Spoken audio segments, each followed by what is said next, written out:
Bigfoot.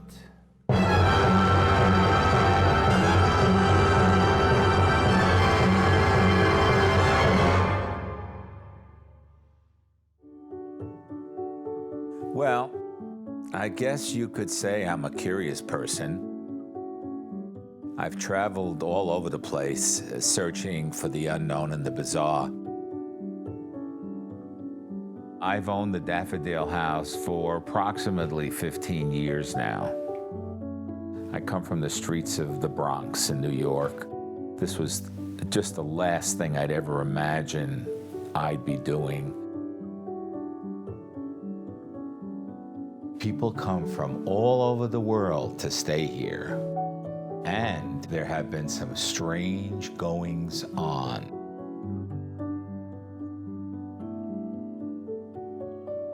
This is my stuff room. This is where I keep all of my picks, the things that I've determined are exciting and wonderful. Being a picker for 50 years, I have amassed a tremendous amount of, in most cases, antiques. But this, if it's ancient, I'm in it.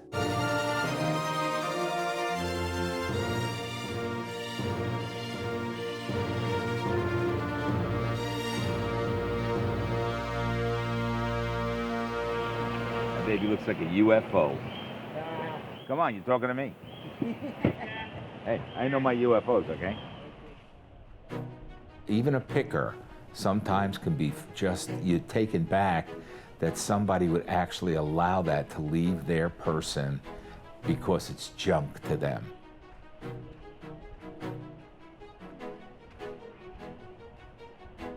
Oh, I don't remember you putting these out. Never had them on. Ooh. When I see what I believe for me is the perfect piece, I'm a step beyond having a heart attack and dying at that place. And we call it the picker sweats. You stand there and your hands start sweating and your head starts sweating. And you don't want to let people know you're sweating. You're so nervous to determine whether or not you're going to get that pick.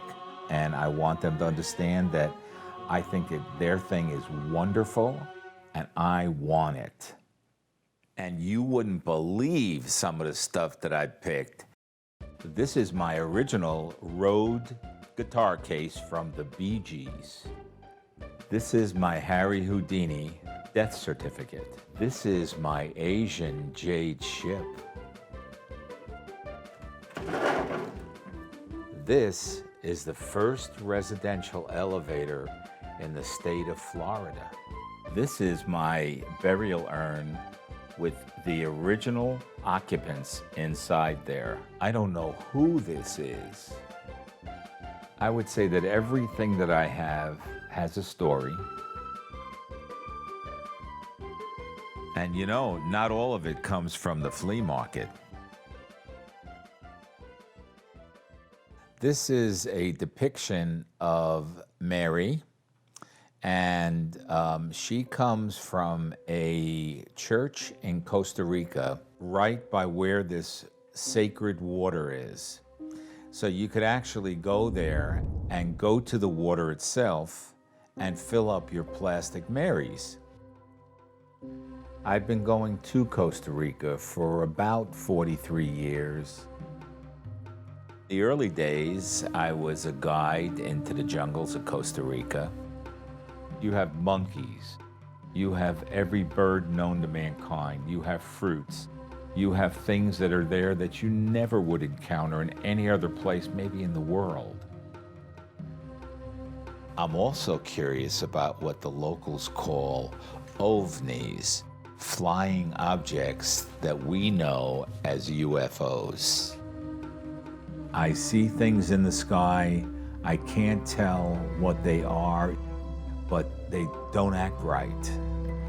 And to be in the jungle, in the dark, is a very unusual experience.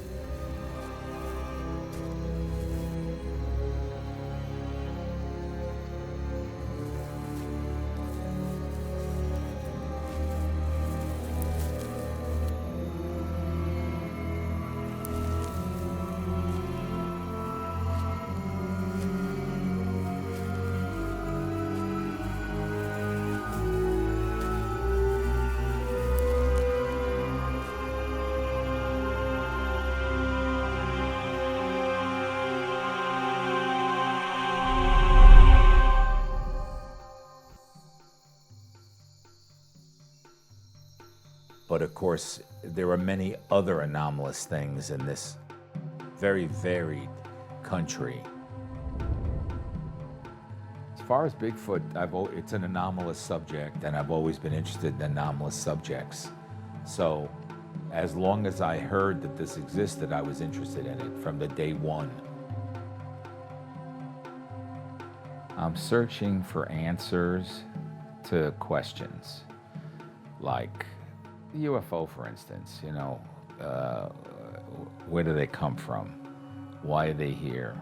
I want to know answers to these questions. It bothers me that I can't know the answers. I can only theorize because nobody seems to know the answers to this.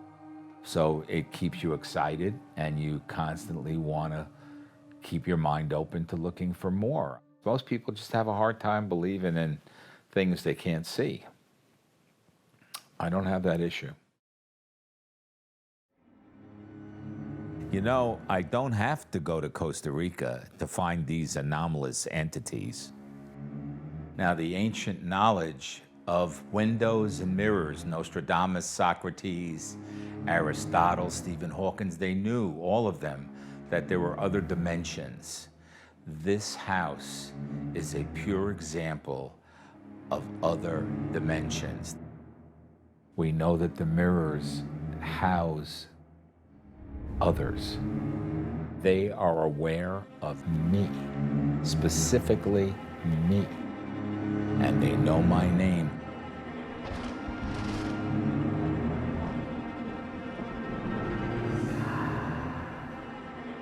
Kathy?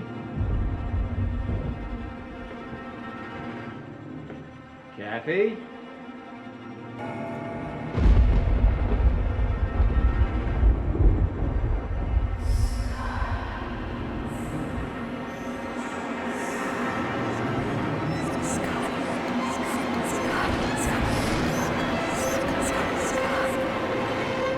I'm nauseous. It's scary. It's awkward.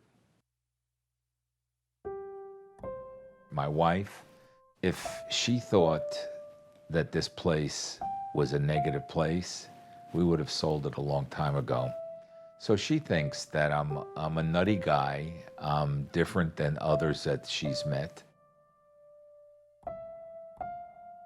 My son thinks I'm out to lunch, not coming back for dinner, but we love each other desperately. And so that's just Dad's way of doing things. But they all respect me, and I don't think they talk behind my back, I hope. And I hope others don't talk behind my back and say things, you know, what's wrong with him? How come he believes in this stuff? Because I wouldn't like to know about it, but it really wouldn't matter. I'm still gonna be who I am, and I tell everybody, be who you are. Don't be who everybody else wants you to be. That's on them, not on you. I have no regrets, no bad feelings about my life. I hope that people will follow their own heart. If you mess up, oh well. If you don't do something, maybe that's a mess up in itself.